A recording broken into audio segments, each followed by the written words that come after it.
Singer चौरंगी से शाह फैसल जाने वाले रोड पर मुरम्मत ना होने के बाद शदीद ट्रैफिक जैम रहने लगा है। ट्रैफिक एहलकार अली देनो का कहना है कि यहाँ ट्रैफिक चलाना दुश्वार हो गया है। जब तक नाले का मसला हल नहीं होगा ये रोड क्लियर नहीं होगा। हर इदारे से दरख्वास्त कर चुका मगर इसकी मरम्मत नहीं हो पा रही।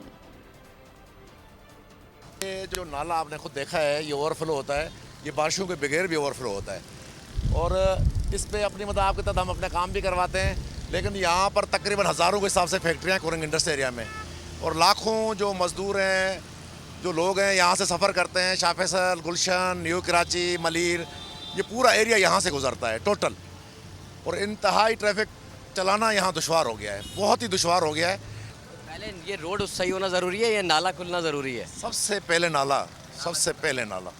जब तक ये नाले का मसला क्लियर नहीं होगा तब तक ये रोड सही नहीं होगा। सब्सक्राइब करें और बेल दबाएं ताकि कोई खबर रह न जाए।